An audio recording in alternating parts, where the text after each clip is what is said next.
सांसद। बैठ जा बाबू, दो तीन तो खड़ा है, यहाँ आगे आके बैठ जाओ। दिक्कत हो, निकलो उधर से।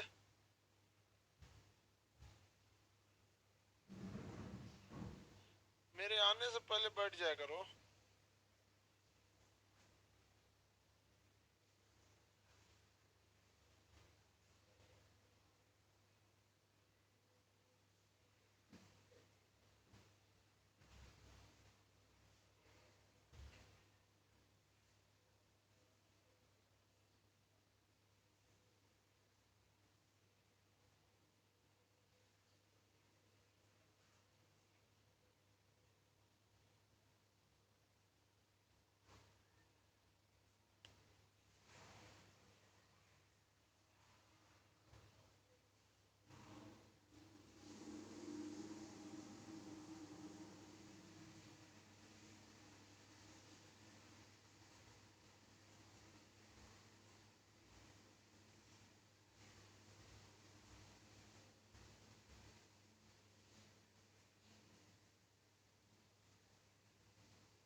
आपको आर्टिकल 79 पढ़ा दिए थे।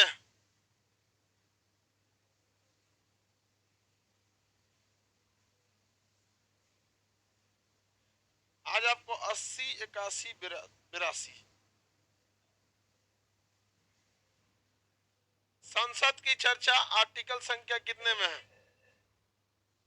हाँ, 79। कहां से लाया गया है संसद? कहां से? संसद की जननी ब्रिटेन को कहते हैं। संसद शब्द कहां से आया?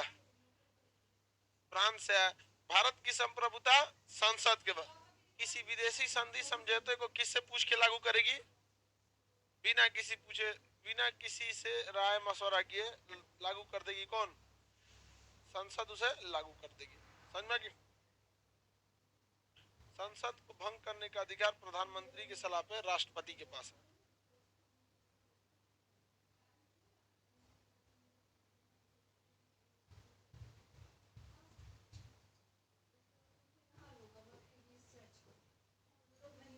सेवेंटी नाइन सब कंप्लीट हो गया था। किसी को संसद में अंतर दिक्कत नहीं ना था?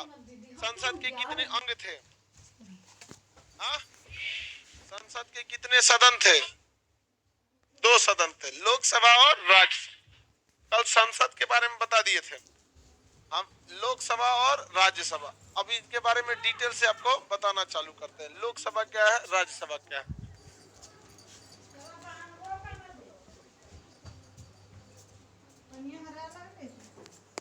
संसद के सदन बोलिए? 2, लोकसभा और राज्यसभा। लोकसभा और राज्यसभा की चर्चा 80, लोकसभा की चर्चा 81। 80 और 81, इन दोनों में कंपैरिजन करके हम लोग देखते हैं। लोग 80 और 81, लोकसभा और राज्यसभा में। किसी को कोई दिक्कत नहीं ना है? और नहीं आया होगा कल तो बकलवा सब कहेगा लोकसभा कौन सी होता है, संसद। ये कहो को बैल होता है सब, नागा मार मार पड़ता है सब। बताओ ऐसे लोगों की हत्या पे पाप लगेगा?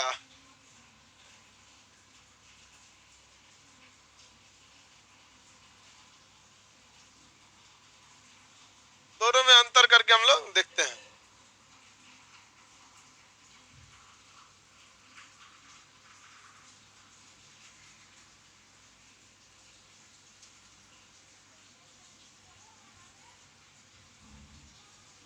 राज्यसभा की चर्चा किसमें? 80। लोकसभा की चर्चा 81। लोकसभा की चर्चा 81। दोनों में हम कंपेयर करके आपको बता देते हैं, एक ही साथ दोनों हो जाएगा। लोकसभा जो है ना, इसे हम लोग हाउस ऑफ कॉमन्स भी कहते थे और उसे काउंसिल ऑफ स्टेट कहते थे पहले। लेकिन अभी क्या है, लोकसभा है। लोकसभा में एक खराबी ये होती है कि लोकसभा का कार्यकाल जो होता है, लोकसभा का कार्यकाल कितने वर्ष का? कार्यकाल 5 वर्ष का। कितना साल का? 5 वर्ष का। और लोकसभा के जो सदस्य होते हैं उनका भी कार्यकाल 5 साल का। लोकसभा का कार्यकाल 5 साल। इसका कार्यकाल कहेगा तो अस्थाई।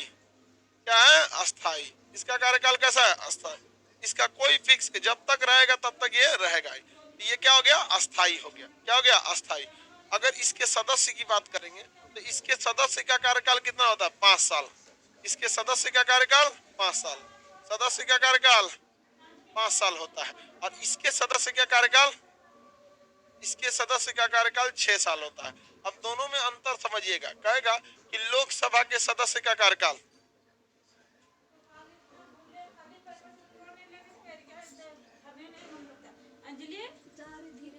एक सेकंड रुके, बहुत थोड़ा सा लाइव में रुक गया था। रोटियां गलीवा सूख गया है ना, सर्वर पे देखो एक बार।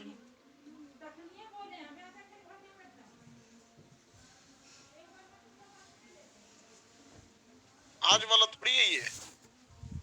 आज कितना तारीख है?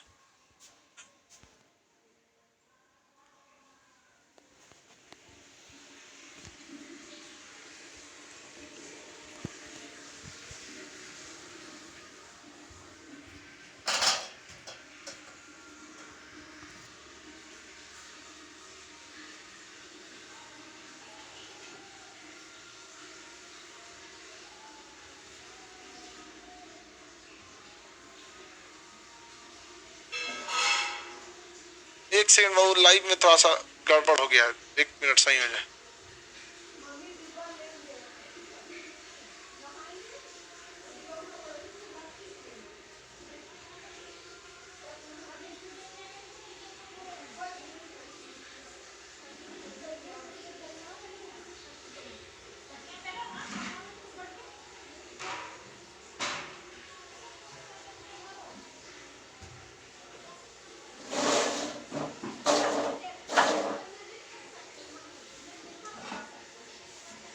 सही हो गया बाबू? चलिए अब ध्यान देते हैं। लोकसभा का कार्यकाल कितने वर्ष का? कितने साल का? 5 साल का। राज्यसभा के सदस्यों का कार्यकाल 6 साल। जितना कार्यकाल लोकसभा का होता है उतना ही कार्यकाल इसके सदस्यों का होता है। लेकिन राज्यसभा का कार्यकाल एक अस्थाई सदन है। इसमें सारे लोगों का चुनाव एक बार में नहीं होता है, थोड़ा थोड़ा करके होता है। और इस लोकसभा में क्या होता है? एक ही बार में हो जाता है। लोकसभा के सारे सदस्यों का चुनाव कितने बार में होता है? एक बार में हो जाता है। अब यहाँ देखिए, ये इसके 5 साल कार्यकाल है। 5 साल से पहले भी इसे राष्ट्रपति क्या कर सकते हैं? भंग कर सकते हैं। लोकसभा को भंग किया जा सकता है कि नहीं किया जा सकता? मतलब 5 साल से पहले भी कहा जा सकता है अब दोबारा चुनाव, ये भंग हो सकता है कि नहीं भंग हो सकता? ये राज्यसभा कभी भी भंग होगा? ये कभी भी डिसॉल्व ही नहीं हो सकता, कभी भी भंग नहीं हो सकता। जब भंग नहीं होता है तो ये, और ये क्या हो सकता है? भंग हो सकता है। तो अतः ये क्या है? अस्थाई है। अस्थाई है। और ये कैसा है? अस्थाई। ये कैसा है? अस्थाई। अस्थाई है यहाँ पर। और ये क्या हो सकता है? अस्थाई। जैसे अभी लोकसभा का चुनाव कब हुआ था? हाँ, 2019 में। 5 साल कार्यकाल कब होगा? 2024 में। लेकिन 2024 से पहले भी इसे भंग किया जा सकता है।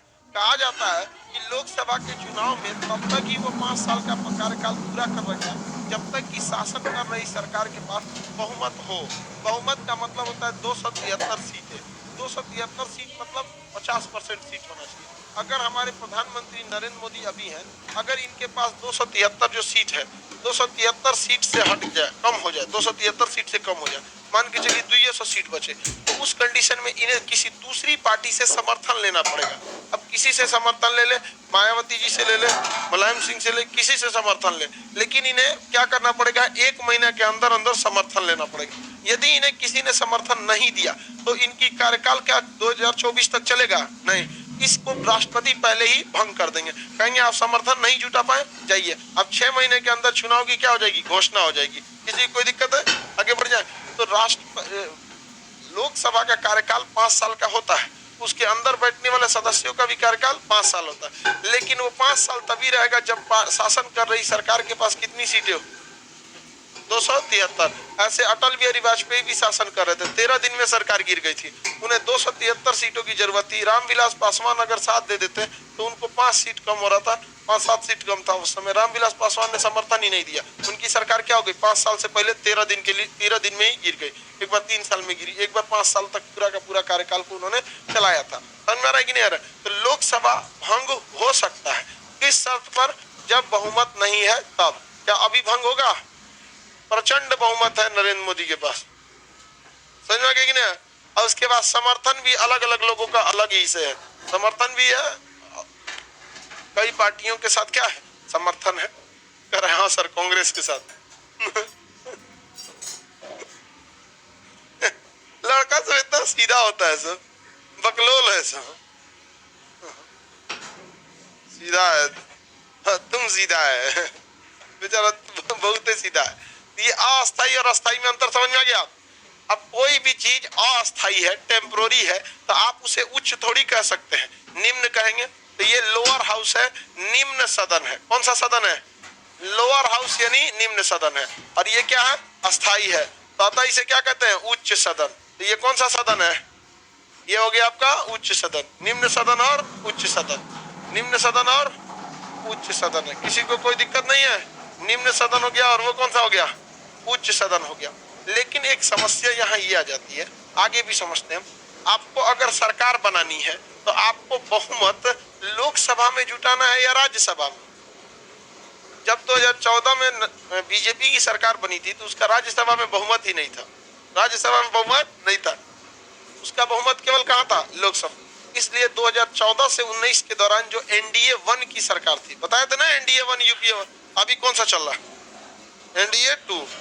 तो जब एनडीए 1 की सरकार थी तो बीजेपी का राज्यसभा में बहुमत नहीं था, लेकिन जब 5 साल बीता धीरे धीरे राज्यसभा में बहुमत आया और एनडीए 2 की सरकार आई तो राज्यसभा में क्या हो गया? बहुमत। लोकसभा में बहुमत आई, राज्यसभा में भी बहुमत हो गया। और अपने राष्ट्रपति तो है ही है, छुट्टा साण हो गए बीजेपी के लोग, कौनो विधेयक पास करो, समझ में आ गया कि नहीं? कितनों विरोध होते रहे, कोई मतलब नहीं। इसमें बहुत सारे विधेयक अच्छे भी थे, जैसे 370 का हटना बहुत जबरदस्त विधेयक था, इसका विरोध भी हो रहा था बहुत ज्यादा, लेकिन अगर बहुमत नहीं रहता तो नहीं हो सकता था। इसी तरह से आपका जीएसटी बिल को कांग्रेस लाते में एड़ी चोटी कर दी, सबसे ज्यादा विरोध करने वाले नरेंद्र मोदी थे, लेकिन आने के बाद इन्होंने जीएसटी ला दिया। हालांकि अगर ध्यान से देखेंगे, इसमें हंसने की कोई बात नहीं है, ध्यान से देखेंगे तो नरेंद्र मोदी ने स्पष्ट कहा था कि जब तक डिजिटल इंफ्रास्ट्रक्चर नहीं है कभी भी जीएसटी सक्सेस नहीं होगा। और ये हकीकत है, आप कहीं पे भी जीएसटी खरीदते हैं ना, 1 घंटे के अंदर आपको अपने पैन कार्ड पे दिखने लगता है वो। जैसे हम कहीं सपोज कीजिए कोई चीज 1 लाख का है, कोई मान के चलिए एक एसी है 1 लाख का है, उसके ऊपर 28% इंक्लूडेड क्या है? जीएसटी। तो हम जब भी खरीदने जाते हैं तो हमें पेमेंट 1 लाख ही करना है। कितना करना है? 1 लाख। लेकिन हमारे पैन कार्ड पर शो करने लगेगा, हमारे जीएसटी में शो करने लगेगा कि आप 28,000 जीएसटी दिए हैं, कोई बात नहीं आप दे दिए हैं, आप जैसे अगले महीने भरने जाइएगा ना जीएसटी, ये 28,000 मत दीजिएगा। तो फायदा है कि नहीं है? अब वही अगर ऑनलाइन नहीं रहता तो पर्ची लेके घूमते और जीएसटी भरते समय देखते वहाँ 1 लाख का खरीदे थे, ये है ये है, अभी कोई टेंशन नहीं, कहीं खरीद लेते हैं कुछ भी, वो सीधे कहाँ आ जाता है? पैन कार्ड जीएसटी नंबर पे शो करने लगता है कि आपने यहाँ जीएसटी दे दिया है, काहे दे रहे हैं, मत दीजिए। समझाइए ना क्या? हम लोग को जीएसटी देना रहता है, लेकिन मतलब उतना काट के देना है। सपोज कीजिए कि अगर हम 1 लाख का कोई सामान खरीदे तो उसमें हमको 28% अगर कोई है तो हमको 28,000 उसमें नहीं देना है, लेकिन काउंटर पे दुकानदार को हमको कितना पेमेंट करना है? 1 लाख। लेकिन जब सरकार को हम टैक्स देने जाएंगे तो सरकार कहेगी क्या खान साहब आपसे हम जीएसटी लेंगे, एक बार तो देवे करते हैं, बार बार जीएसटी थोड़े लेंगे, रखिए चलिए 28,000 मत दीजिए। सही है कि नहीं? जीएसटी उन्हीं के लिए अच्छा है जो जीएसटी भरते हैं, नहीं तो जो नहीं भरते उनको तो रुवा देता है, बहुत महंगा आ जाता है जीएसटी। तो सब में दूसरे सदन में बीजेपी को बहुत बहुमत आ गया, समझ आ गया कि नहीं? किसी को कोई दिक्कत नहीं है, जीएसटी नंबर पे शो करता है। अगला निम्न सदन, और ये हो गया उच्च सदन। निम्न सदन और उच्च सदन, सरकार किधर के हिसाब से बनती है? लोकसभा में। राज्यसभा में कितना बहुमत रहेगा आपको सरकार से कोई मतलब नहीं रहता, क्योंकि मंत्री किधर बैठते हैं? लोकसभा। मंत्री किधर बैठते हैं? अतः इसे हम प्रथम सदन कहते हैं। कौन सा सदन? प्रथम सदन। क्योंकि सरकार किधर बैठती है? लोकसभा।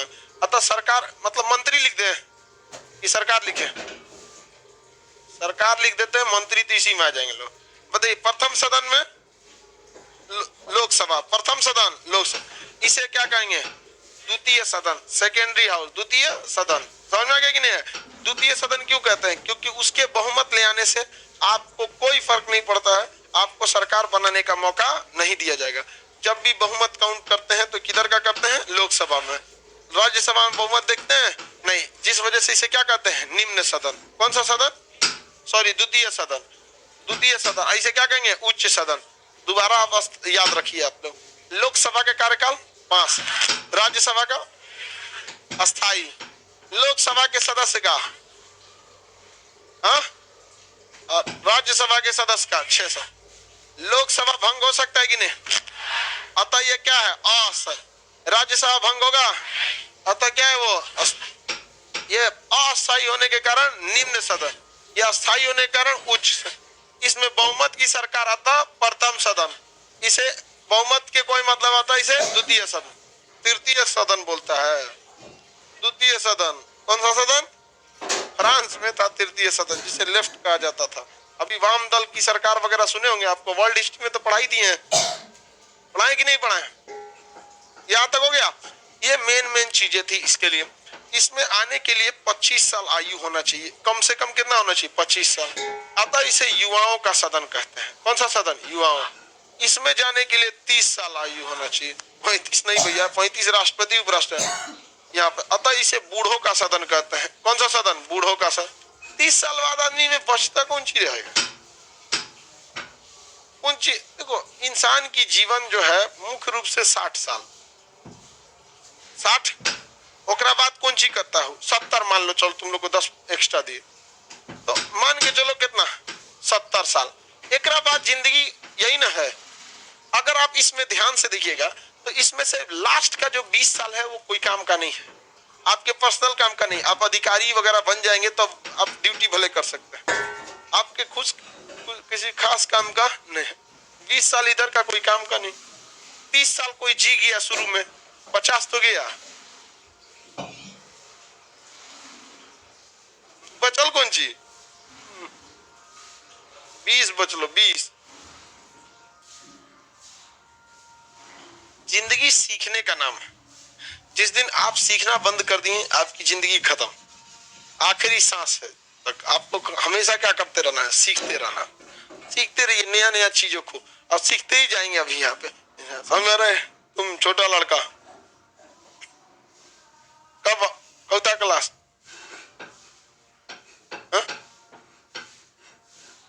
अच्छा,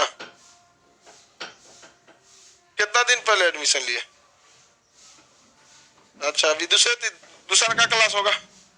तीसरा है? हाँ, कोई बात नहीं, दूसरा तीसरा क्लास, पार्ट 1 में हो। चलो ठीक है, बेचारा बहुत छोटा है, अभी इंटर पास ही किया। देखना यहाँ हवा ना लगे। समझ में आ गया कि नहीं आ गया? बहुत तेज यहाँ हवा लगता है। आज दुनिया का कोई भी चीज मेहरा गया तो उसका कोई वैल्यू नहीं। अब हाँ, उसपे से लाल पहना हो। बहुते छुट्टा साण है पटना में। बेचारा लड़का बहुत सीधा है। लड़का तो सब सीधा ही होता है। आगे देखते आप लोग, कोई डाउन? इसमें सदस्य बनने के लिए कितना? 25। अतः इसे कौन सा सदन? युवाओं का। इसमें जाने के लिए 30 साल। ऐसा इसे बूढ़ों का, इसको बूढ़ों का सदन कहते हैं। समझ में आ गया कि नहीं आ गया? एक्चुअली इसमें ज्यादातर शिक्षित लोग जाते हैं। किसमें? राज्यसभा में ज्यादातर शिक्षित लोग जाते हैं, अतः इसे हम लोग शिक्षित का भी सदन कहते हैं। शिक्षित का सदन। कौन सा सदन? शिक्षित लोगों का सदन। कौन सा सदन? शिक्षित लोगों का सदन। शिक्षित ठीक लिखा है। एजुकेटेड लोग इसमें जाते हैं, लोग जो बहुत हाईली एजुकेटेड होता है। अक्सर इसमें मनोनीत कर लिए जाते हैं, 12 सदस्यों का मनोनयन। कभी इसमें मतलब वैज्ञानिकों लोगों का मनोनयन हो जाता है। जावेद अख्तर जो थे लेखक, उनका कभी मनोनयन हुआ। मनमोहन सिंह का इसमें मनोनयन किया गया था। एक समय था सौरी जी थे, अरुण सौरी, अब हमको ये ध्यान नहीं है, ये 2003 का बात है, 2002-3 का, उतना पहले का। अरुण सौरी जी को मनोनीत ये किया था, अटल बिहारी वाजपेयी थे, तो जितने बढ़िया बढ़िया लोग होते हैं उनको मनोनीत करके कहाँ बुला लिया जाता है? राज्यसभा। कहाँ पे? राज्यसभा। तो इसे शिक्षित लोगों का सदन कहते हैं, तो इसमें इसे गुंडों का सदन। जनता का सदन। किसका सदन? जनता का सदन। किसका सदन? जनता का सदन। ऐसे शिक्षित का सदन, शिक्षित का सदन कहते हैं।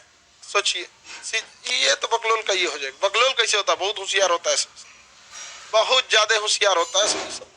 आप अपना देखिए कि आप कितना बकलोल हैं कि आपको शाम में आके दारू मुर्गा बांट देता है।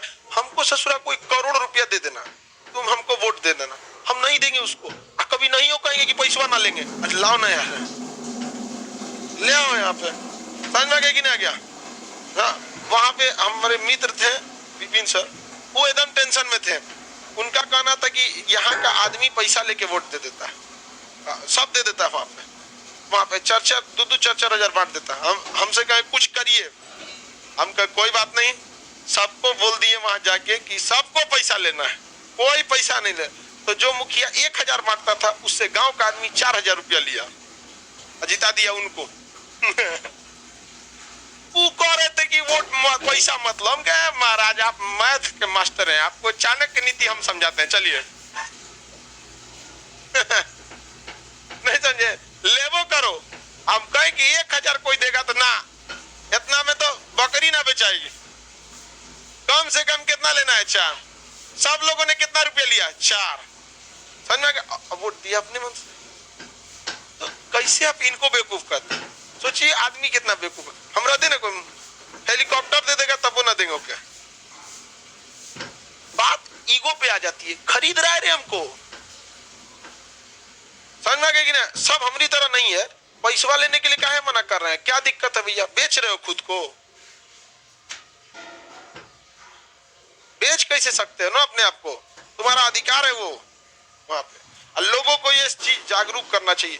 वोट और बेटी ये दान की चीज है, कन्या दान होता है, मत का दान होता है, बेचा नहीं जाता है। ये समझ में आ गया कि नहीं? कभी सुने वोट बेचा है? क्या मतदान, कन्यादान, समझ में आ गया? कह रहा है कि लड़का दान।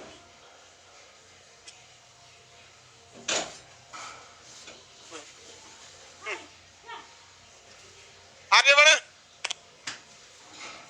तो बताइए, ये कौन सा सदन हो गया? आइए सदन, जनता का सदन। कौन सा सदन? जनता का सदन हो जाता है। आगे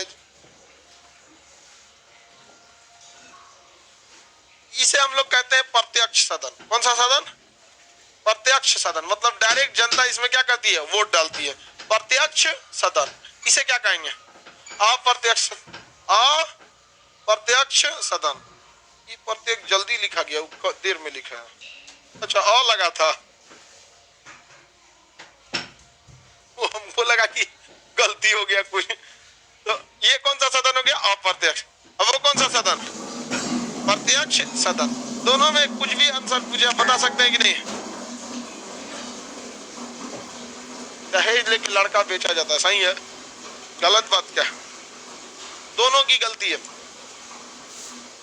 दोनों की गलती है बाबनी। देखिए दहेज नहीं लेना चाहिए। अगर लड़का नहीं लेता है तो ये उसके लिए अच्छी बात है, उसमें संस्कार वगैरह जाते। लेकिन लड़की को भी अगर दहेज बहुत ज्यादा खराब लगता है तो बराबरी में शादी कीजिए। बेरोजगार बेरोजगार से कीजिए, दहेज नहीं लगेगा। अपने रहिएगा, अपने रहेंगे लोग नकल करके ग्रेजुएशन कर ले, लड़का खोजेंगे यूपीएससी तो लेबे करेगा। बेरोजगार भी दहेज लेता है तो बेरोजगार से करती क्या है लोग? पकड़ लिया तो बेरोजगार से करेगी सब। बर्तन मंजवाएगा, घरे ले जाएंगे। चलो ध्यान से कह रहा है कि गोबर उठवाएगा। हाँ भैंस उस रख ले रहेगा तो उठवाइबे करेगा। दहेज के लिए सबसे ज्यादा अगर जिम्मेदार है तो लड़का, लड़की के जो सुन पहले लड़का के घर वाले, लड़का के घर वाले। हमारा एक दोस्त है, वो शादी कर रहा है, वो दहेज नहीं लेना है, लेकिन वो मम्मी उस पापा भी उसके नहीं कोच रहे, मम्मी एकदम कोच रही है। समाज क्या कहेगा, दहेजवा काहे नहीं मिला, लड़कवा में कोनो दिक्कत है।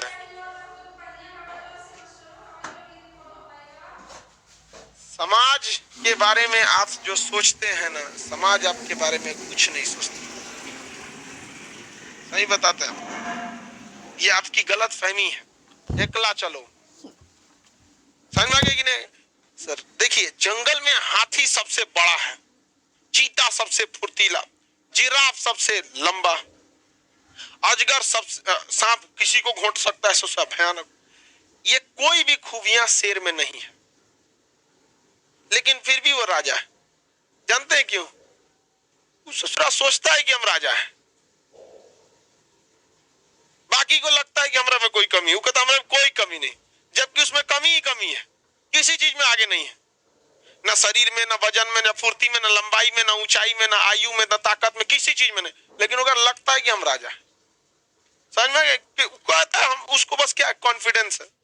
तो जो लोग समाज को देखते हैं ना, वो जंगल के उसी जानवरों की तरह, जिनके पास अथाह शक्ति विश्वास होने के बावजूद वो कुछ नहीं कर सकते। जो समाज नहीं, समाज को बदलने की क्षमता रखते हैं, वही राजा कहलाते हैं। समझ में? तो छोड़ने दीजिए उन लोग को। यहाँ पे ये शादी ब्याह में दहेज वगैरह चीज, खैर ये गलत है, नहीं होना चाहिए। आप लोग भी कोशिश करिए ये सब दहेज नहीं लेने। अरे इतना कमाइए कि दहेज छोटा पड़ जाए, नहीं इतना कमाइए कि दहेज देने वाले को लगे कुंची दे रहे हैं, इतना तो गाड़ी में पेट्रोल भरवा लेते हैं रखिए, ये सब क्या दे रहा है हमको, यहाँ पे खुदे नहीं देगा वहां पे। और लड़की सबको भी जहाँ दहेज लेके आती है सब, जब भी वहां कुछ हो तो थोड़ा सा सुना दीजिए बात बात में कि दहेज लिए हैं लोग, तो हम भी ऐसा बोल रहे हैं। और जिसका दहेज न ले उसको एकदम अच्छे से जीवन बिताना चाहिए। लड़कियों में भी गड़बड़ी है, कोई इन लोग का एक अच्छा सा संगठन ही नहीं है। एक ऐसा संगठन जो लड़कियों को ट्रेन करता, एक तरह के भावना देता, और एक पूरे समाज में ऐसा माहौल बना देता कि जो लड़कियां बिना दहेज की जिनकी शादी हुई है, उनसे वो लगातार टच में रहते और कहती कि देखो तुम्हारी शादी बिना दहेज की हुई है, अगर कोई गलती भी हो जाए ससुराल वालों से ना, इजिली एक्सेप्ट कर लेना, जहर का घोंट पी के एकदम इजिली एक्सेप्ट करना। क्योंकि 10 साल अगर तुम ऐसा कर दोगे, समाज में एक मैसेज चला जाएगा कि वो दहेज लेके नहीं है, ये कुछ बोल देते हैं सुन लेती है। और बाकी वही संस्था महिलाओं को ट्रेनिंग देता कि जो दहेज लिया है चढ़ के रहियो एकदम, अब बोल देना कि दहेज लिए तो ऐसे ही रहेंगे, हमको ट्रेनिंग मिला हुआ है। धीरे धीरे धीरे धीरे समाज में ऐसा बदलाव आएगा कि सीधे लोग पूछेंगे सम्मान या दहेज, बस पहले से लेके आइए। समझ में आएगी ना? लेकिन हम क्या कर सकते हैं? महिला तो हमारे खिलाफ एकदम भड़कल रहती है, उनको समझ में नहीं आता, जबकि अगर वो ध्यान से देखेंगी तो उनको उनकी भलाई के लिए बोलते हैं।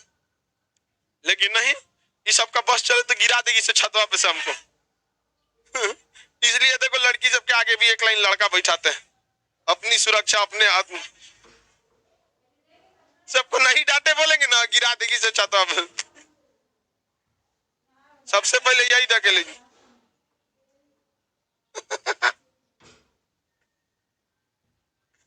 अरे हम ऐसे बोल रहे हैं, तू लोग ढकेल देगी हमको बेचारी सीरियस ले ली। नहीं सर, हम लोग ऐसा नहीं है, ढकेलने मत करना, तू लोग बकरी ढकेलने जाएगी अपने गिर जाएगी लोग,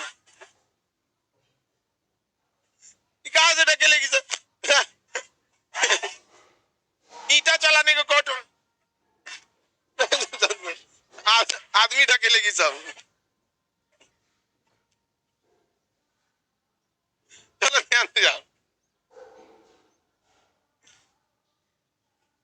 आगे बढ़ते हैं। चलो बाबू ध्यान से, आप लड़की लोग बताइए, आप लोगों के लिए जो महिला आयोग बना है, कभी आपके घर द्वार आके आपको कोई शिक्षा दिया है? हमारा काम सिलेबस कंप्लीट करके रिजल्ट देना है, इसके बावजूद लड़का को भी उसके जीवन से संबंधित बहुत सारे बातों को बताते हैं, जिन ठोकरों को हमने खाया है। महिला के जीवन में क्या समस्या है, ये हमसे तो बेहतर महिला आयोग न समझेगी। हम लोग को क्या पता, सोचा घर में हमारा बहनों ना थी जो हमको समझ में आए कि बेचारा को क्या तकलीफ है, समाज में क्या चीज रहा। फिर भी जो समाज में आदमी देखा, हम आपको बताते हैं कि इस तरह से किया जा सकता है। दहेज खत्म करने के लिए यही तरीका है, एकदम वेल ट्रेनिंग। सेना को ट्रेनिंग दिया जाता है कि नहीं? महिला आयोग को ट्रेनिंग देना चाहिए किसी भी महिला को, और उसको कहना चाहिए कि तुम्हारा अगर दहेज लेके शादी नहीं, बिना दहेज की शादी हुई है, बबनी हाथ जोड़ते हैं तो बर्दाश्त कर लियो, एकदम बर्दाश्त कर लेना। समझ में आया कि नहीं? क्या यहाँ हम लोग कभी लड़का कितना बदमाशी करता है ना, कभी कभी ऐसा ऐसा वर्ड बोल देता है कि आदमी खून खोल जाता है, लेकिन फिर भी आदमी बर्दाश्त कर लेता है कि निकल बउआ तू पहले निकल, कैमरा बंद होने दे फिर तेरा बताते हैं। ये क्या है कि नहीं? यहाँ पे लोग क्या कहेंगे, लोगों को ये देखे ना कान से थूर दिए, लेकिन ये नहीं देखेंगे उस जगह कितना ही विस्फोट कराने वाला था यहाँ पे। इसलिए आप लोग ये सबको बेहतरीन ढंग से, लेकिन कोई समझाने वाला नहीं है। आजकल तो घर से ट्रेनिंग मिल रहा है, चढ़ के रहियो बबनी, कभी नहीं। पर्सनल रिलेशन में जितनी ज्यादा आप झुक के रहेंगे उतनी ज्यादा सम्मान पर। प्रोफेशनल रिलेशन में जितना झुकेंगे उतने लोग कचार देंगे। नौकरी के बाद जब ऑफिस वगैरह रहेगा वहां रेस्पेक्ट करिएगा, झुकना नहीं है किसी। लेकिन पर्सनल, आपके पिताजी आपको बिना मतलब डांट दिए, चढ़ के रहिए, दे देंगे एक झापड़। बिना मतलब वो डांट रहे, चुपचाप सुन लीजिए यहाँ पे। बाद में जाएंगे, उनको 2 दिन बाद रियलाइज होगा, आप देखेंगे 2 दिन बाद आपको खूब प्यार से बोलेंगे, और बाबू पढ़ाई लिखाई चल रहा है। वो बेचारा बोल नहीं रहा है, उसको रियलाइज हो रहा है। बाप है ना, झुकेगा कैसे वहां पर, लेकिन उसका दिल झुक चुका है। इस चीज को समझिए आप लोग। याद है लड़की लोग को आपका जीवन दुइये लोग बर्बाद करते हैं, एक बॉयफ्रेंड एक नैहर वाले। ये लोग चढ़ा देते हैं क्योंकि इनके घर आप मेहमान की तरह रहते हैं, और मेहमान की इज्जत कभी भी परिवार के सदस्य से ज्यादा होगा, लेकिन उनके लिए कभी मेहमान के लिए कोई खड़ा नहीं होता है। जब भी काम आएगा तो इस सब चीज को ध्यान रखिएगा। चलिए अब देखते हैं हम लोग। बाकी आपके घर वाला तो ट्रेनिंग देवे किया होगा, नहीं देता है तो चढ़ के रहियो, कभी सब गलती नहीं करना। आगे देखिए, लड़का को कुछ समझाइए। देखो बांस देखे, बांस वो जब पतला रहता है तो उसे कहते हैं कोइन, पतला। तो लड़की सबको जिधर मोड़ेंगे मुड़ सकती है, सब ये समझती है। लड़का बांस हो गया, मुड़बे नहीं करेगा, अब मोड़ेंगे तो फट जाएगा। गधा सब कहीं, हमको कुछ समझाइए। तो लोग कोनो काम का नहीं है, एकदम देहात में बोलते हैं ना जुआइल सब्जी है। कोनो भाव का नहीं। चलो भाई, यहाँ सदन में अंतर बताइए, दोनों सदनों में अंतर समझ में आ जाएगा? किसी भी तरह से क्वेश्चन पूछा जाए। सर बिपिन रावत सर का कल ही बताए थे बाबू, 12:20 पर MI-17V5 हेलीकॉप्टर बिपिन रावत जी का क्रैश कर गया था। इस हेलीकॉप्टर में बहुत सारी अच्छी भी चीजें थी, लेकिन टेक्नोलॉजी पर आप हमेशा भरोसा नहीं कर सकते, क्योंकि टेक्नोलॉजी मतलब 100% कैसे कर सकते हैं कभी। लेकिन फिर भी एक चीज ये है, जांच की इंक्वायरी बैठाई गई है, आर्मी अपना अलग जांच करेगी, एयरफोर्स अपना अलग जांच करेगी, रक्षा मंत्रालय को भी ये रिपोर्ट सौंपा जाएगा। तो ये नहीं होना चाहिए। यहाँ पे एक ही इंसान उसमें सर्वाइवल है, वो भी 80% जल चुके हैं। तो मतलब ये इतनी बुरी हाल हुई है जहाज में कि DNA टेस्ट करना पड़ा है कि किसका बॉडी कौन सा है। क्या बताया जाएगा, हर बातें अब बोलना भी नहीं न रहता है कि कोई सेना की सुरक्षा का मामला है, वहां पर लोग शहीद हो गए। अब इसमें जैसे लास्ट तक उम्मीद रख रही थी कि मतलब बच जाए, वो बच जाए, बट सर्वाइवल होना बड़ा मुश्किल होता है हेलीकॉप्टर में, क्योंकि ना बहुत छोटा होता है और उसका ऊपर रोटर लगा रहता है। बचने के बाद अगर कोई निकल के भागने की कोशिश करता है वो कर देता है, तो थोड़ा बहुत मुश्किल है। जहाज वगैरह में तो सर्वाइव भी हो जाता है। मोरारजी देसाई के जहाज ये गिर गया था, बचियो गए। हेलीकॉप्टर क्रैश कैसे कर जाता है? बैलगाड़ी पे बैठने वाला तेरा क्या पता कह रहा है कि सर हेलीकॉप्टर कैसे गिर सकता है? गधा कहीं का, तुम बाल छिलवाया था तभी ठीक था। याद रहेगा ना? इसमें कोई दिक्कत है तो बोलिए, क्वेश्चन पूछा जाए। उम्मीद करते हैं बता देंगे, भरोसा तो है नहीं, उम्मीद ही कर सकते हैं। किस सदन का विघटन नहीं हो सकता? अस्थाई सदन किसे कहते हैं? किस सदन के निर्वाचन में जनता भाग लेती है, इसमें भाग नहीं लेती है? राज्यसभा और लोकसभा में किसकी शक्तियां ज्यादा रहती हैं? लोकसभा। मंत्रिमंडल किधर से?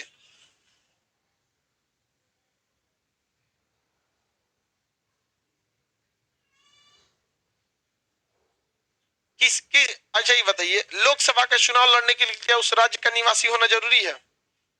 राज्यसभा का बस भारत का नागरिक होना चाहिए, भारत का नागरिक। पंजाब के मनमोहन सिंह आसाम से राज्यसभा का चुनाव लड़ते थे।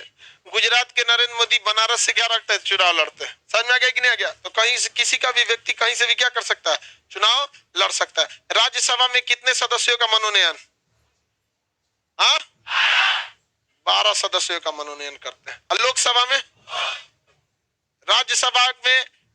राज्यसभा के सदस्यों का कार्यकाल, हाँ, लोकसभा के सदस्यों का कितने साल होना चाहिए?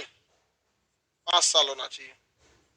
आगे बढ़े, इतना तो समझ में आ गया। प्रथम सदन, द्वितीय सदन, लोकप्रिय सदन लोकसभा, जनता का सदन, युवाओं का सदन, शिक्षित का सदन, अप्रत्यक्ष सदन।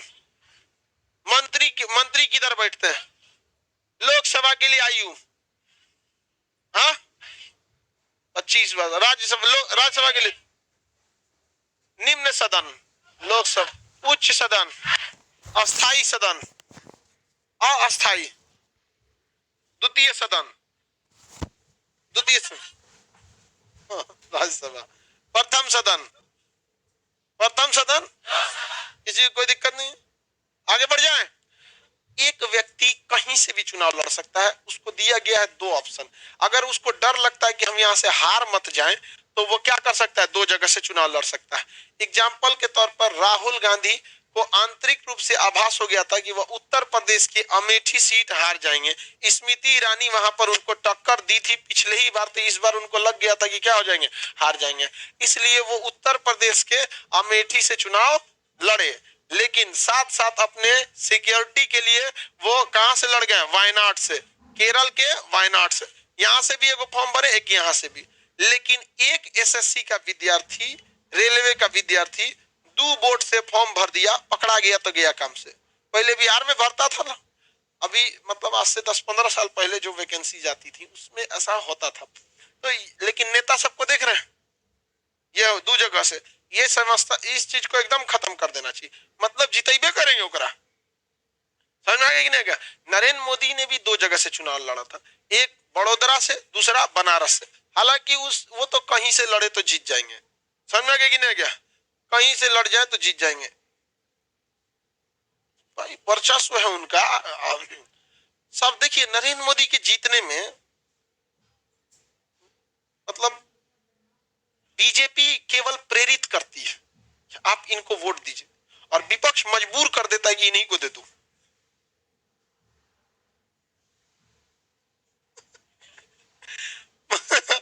जल पर आकर ऐसा न बात किए सर। देखो बात समझो, नरेंद्र मोदी के लिए एक चीज फायदेमंद क्या है कि उनके जीतने में 30% योगदान उनका है, 70% विपक्ष का। लोग गुस्सियाते हैं, महंगाई 200 रुपया सरसों तेल, गलत बात है, 100 रुपया पेट्रोल, गलत बात है। लेकिन फिर विपक्ष को देखता है, ठीक बात है, क्या करोगे? एक व्यक्तिगत योग्यता भी होनी चाहिए, व्यक्तिगत योग्यता भी होनी चाहिए।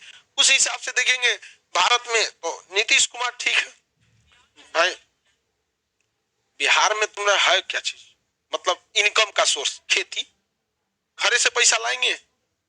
बिहार का विकास करने के लिए आपको बता रहे, जो बड़ी कूदता है कि हम अपने राज्य में ही कर दिए, आओ बिहार में, यहाँ पे आओ, बस स्टैंड पर बकरी सुताता है समय,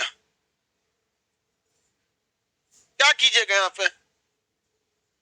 उत्तर प्रदेश में योगी आदित्यनाथ, देखो बात सही है, एक चीज हमेशा याद रखिए लोग बाबू, कि जहां आप लोग पढ़ाई में भी इस चीज को सुधारिएगा और इस राजनीति से सीखिएगा। जो राज्य को कहते हैं लोग कि बहुत डेवलप है, उनसे पूछिएगा ये राज्य पीछे कब था। समझ गया? जैसे गुजरात को कहा जाता है कि बहुत डेवलप था, ये बताइए पीछे कब था? सिंधु सभ्यता का पहला बंदरगाह लोथल हुए मिलत। अगर कहते हैं लोग कि दिल्ली बहुत डेवलप हो गया है, तो ये बताइए दिल्ली पीछे कब था? नहीं। इसलिए आप लोग को भी कहते हैं अगर आप पीछे हैं तो पीछे ही रह जाएंगे। थोड़ा सा मेहनत करो 6 महीना और थोड़ा सा आगे आ जाओ। जहां थोड़ा सा डेवलप हो गए, पढ़ाई लिखाई में मन लग गया एक बार, अब तुम कभी पीछे नहीं रह सकते हो। नहीं तो वही हाल हो जाएगा नालंदा विश्वविद्यालय की तरह, खंडहर हो जाओगे। एक व्यक्ति कितने जगह से चुनाव लड़ सकता है, लेकिन जीतने के बाद उसे किसी एक जगह से अपना त्यागपत्र देना पड़ेगा। अब राहुल गांधी यहां से जीतवे नहीं किए, जीते कहां से? वायनाड से। तो त्यागपत्र देने की जरूरत ही नहीं। लेकिन नरेंद्र मोदी यहाँ बड़ौदा से भी लड़े थे और बनारस से भी लड़े थे, जीत दोनों जगह से गए थे, तो एक जगह से त्यागपत्र दे दिए। अब होशियार है, कहां से त्यागपत्र दे दिए? हाँ, बड़ौदा बना, यहाँ से गुजरात से त्यागपत्र दे दिए। यहाँ 80 सीट है लोकसभा की, अकेले निपटा देंगे 80 सीट यहाँ पे। तो यहाँ पर उन्होंने त्यागपत्र दे दिया था और कहाँ की सीट को एक्वायर कर लिया? अटल बिहारी वाजपेयी भी मध्य प्रदेश के विदिशा से भी और उत्तर प्रदेश के लखनऊ से भी। हाँ, फिर यहाँ पे बबुआ का क्वेश्चन है कि अगर मोदी जी यहाँ पर त्यागपत्र दे दिए 2014 में, तो ये तो सीट वैकेंट हो गई, खाली हो गई, तब क्या होगा? 6 महीने के बाद वहां पर उपचुनाव होगा। उपचुनाव तब होता है जब किसी एक या दो या चार, मतलब 8-10 सीटों पे कहीं कहीं खाली हो जाए किसी के मृत्यु के कारण या त्यागपत्र देने के कारण, तो उसको 6 महीना के अंदर चुनाव आयोग एक डेट डिसाइड करके चुनाव कर देती है।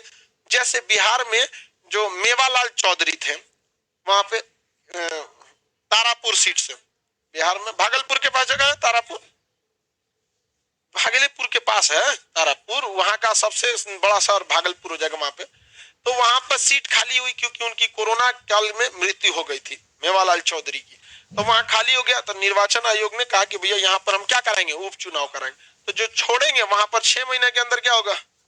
उपचुनाव होगा। 6 महीने के अंदर उपचुनाव होगा। समझ में आ गया कि नहीं आएगा? संसद की चर्चा 79, लोकसभा, राज्यसभा, राज्यसभा 80, लोकसभा 1।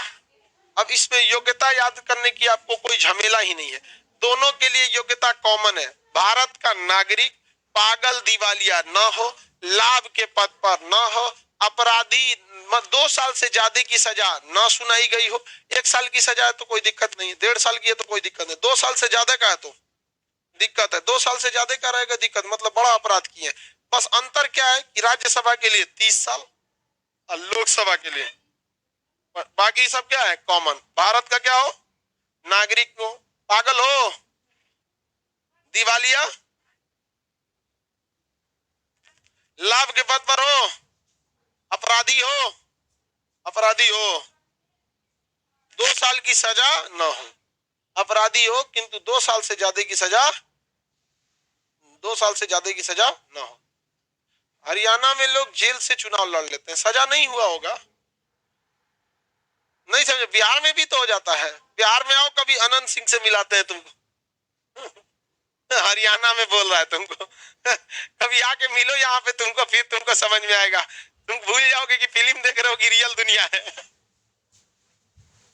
समझा गया? फिल्म वाला तुमको एहसास होगा। यहाँ आओ, बेचारा हरियाणा का एक और, हमारे यहाँ तो लोग जेल से चुनाव लड़ लेते हैं। हमारे यहाँ लोग कहते हैं, बिहार में कहते हैं लोग, अगर जेल चल गए तो कंफर्म जीतेंगे। मीडिया वाला आनंद सिंह से पूछा कि आपको अगर गिरफ्तारी हो जाए तब तो औरों जीतेंगे हम। औरों जीतेंगे हम। उसको हरियाणा समझ में आ रहा है, समझ? हरियाणा में भी मतलब क्राइम का, मतलब क्राइम नहीं, थोड़ा सा नहीं होता है, दबंगई टाइप का एकदम, तो वहां पे भी है। हर जगह ये एक ही जैसा रहता है। आप बताइए, लोकसभा और राज्यसभा में समझ में आ जाएगी कि नहीं आ जाएगा? किसी को कोई दिक्कत है? कोई दिक्कत नहीं। एक व्यक्ति 2 जगह से एमएलए जीत सकता है, बिल्कुल जीत सकता है। मध्य प्रदेश के मुख्यमंत्री शिवराज सिंह चौहान भी 2 जगह से क्या करे थे? नामांकन किए थे। एक जगह से क्या देना पड़ेगा? त्यागपत्र देना पड़ेगा। जो भाग 5 में वही भाग 6 में, जो सेंट्रल गवर्नमेंट के लिए वो राज्य सरकार, वह एमपी, यहाँ एमएलए, राष्ट्रपति, राज्यपाल, प्रधानमंत्री, मुख्यमंत्री, supreme court, high court, attorney general, advocate general. नहीं समझे? भाग 5, भाग 6, 4 कह रहा है, घटा रहा है पावरवा धीरे धीरे। भाग 5 तो कर 4। समझ में आ रहा है कि नहीं आ रहा? किसी को दिक्कत तो बोलिए यहाँ तक में। कोई क्वेश्चन है तो बोलिए। दहेज वाला क्वेश्चन खत्म हो, दहेज आप लोग मत दीजिएगा, अच्छी बात है। आगे बढ़े। इकोनॉमिक्स का बैच आएगा 14 तारीख को। क्या आएगा? फिजिक्स। वर्ल्ड मैप में अभी 10 बजे से आपका एनरोलमेंट चालू हो जाएगा वर्ल्ड मैप में। और चुप्पे चुप्पे आप लोग रेलवे में एडमिशन ले लेंगे, जिनको लेना रहेगा, चुपचाप ना बताएंगे, चुपचाप एप्लीकेशन पे एगो बना देंगे बैच आज। चुपचाप ऐसे। हाँ, एप्लीकेशन में बताएंगे हल्ला कर दे, एप्लीकेशन में खाली 26 लाख है सर। अरे उसको कैसे छोड़ देंगे हम? देखो सारे लोग एप्लीकेशन पे अभी 26,65,000 के आसपास स्टूडेंट थे, अब वहां हमारे सर्वर में महज 1 लाख का जगह बचा है। हम अपने उन्हीं लोग से हम छुपा के कर रहे हैं, समझ में आ गई? हाँ, तो वहां हम छोड़ कैसे सकते हैं? हमारे लिए सब बराबर ही हैं आप लोग, ऐसा थोड़ी है। मतलब बाहर के लड़कों के लिए यूट्यूब पर बोलेंगे तो फिर करोड़ में चल जाएगा, वो उतना हमारे पास है कैपेसिटी नहीं, इसलिए हम चुपे चुपे किस पे बोल रहे हैं। ऑनलाइन ऑफलाइन रहेगा, दोनों रहेगा, लेकिन आप लोग चुपे से एडमिशन लीजिएगा, ऐसे हल्ला करके नहीं। हाँ, तो एडमिशन में ना जैसे बहुत जगह नहीं रह पाता है, सर्वर में बड़ा मुश्किल से 1 लाख सीट है एडमिशन के लिए। तो आप अपने जो एप्लीकेशन वाले हैं, खान सर ऑफिशियल वाले, ऑनलाइन वाले, जो भी चुपचाप एडमिशन लेना है। कैसे? चुपचाप एडमिशन ले, हल्ला नहीं करिएगा। यूट्यूब वाला जान जाएगा सब तो फिर हल्ला कर देगा सब। वो सब जानने में उतना नहीं, हमारे ऑफिशियल चैनल से जाएगा तो पूरे इंडिया हल्ला हो जाता है, और गार्जियन लोग इंतजार करते रहते हैं। हमें पास एक आदमी फोन किए थे 50-60-50 के आसपास होंगे, 55-50, बूढ़े थे एकदम। मैंने बच्चे को पढ़ाना है, बच्चे को पढ़ाना है, भेज दीजिए पटना। अभी वो 6 साल का है अभी आप उसको खिलाइए, ग्रेजुएशन हो जाए, कम से कम इंटर हो जाए तब भेजिए हमारी बात। उन सबको कौन जी बताएगा आदमी आपके। इसलिए आप लोग को जितना जल्दी लेना रहेगा एडमिशन ले लेंगे लोग। और दूसरा, फी भी एकदम कम रखेंगे, एकदम कम, मिनिमम। क्योंकि हम गांव में गए अभी 10 दिन पहले, हम इधर बिहार शरीफ के पास, और इधर सैटरडे क्लास बंद था, वहां पे बीच में भी कुछ दिन, तो शाम हमको हम गए थे। लॉकडाउन ने लोगों की इतने रोजगार छीन लिए कि कहना ही नहीं। तो आप लोग के लिए एकदम, मतलब ऑनलाइन वालों के लिए एकदम एकदम मिनिमम फी रखा गया है। ऑनलाइन वालों नहीं बताए तो लोग, इस बार ऑनलाइन वालों को मैथ्स भी होगा, रीजनिंग भी रहेगा, जीके भी रहेगा, साइंस भी रहेगा, करंट भी रहेगा, ये सारी चीजें रहेंगी, इतनी चीजें रहेंगी, समझ में आया? और इसके लिए हम केवल और केवल 250 रखे यहाँ। लेकिन आपको भी पता है इतना चीज कभी पॉसिबल नहीं हो सकता, इतना वहां पे इस हर चीज के लिए स्टैटिक, इसके अलावे इसके लिए एक अलग से रिवीजन बैच, जितना पढ़ाया जाएगा इसी में रिवीजन बैच भी इंक्लूड रहेगा। इसलिए जितना जल्दी रहेगा उतना जल्दी निपटा देंगे लोग। और नहीं, ये ऑनलाइन का है, तो हम ऑनलाइन वालों को बोल रहे हैं तुम लोग तो यहीं रहेगा। हाँ, ऑफलाइन भी चलेगा, ऑनलाइन भी चलेगा। चलिए अब हम लोग नेक्स्ट क्लास।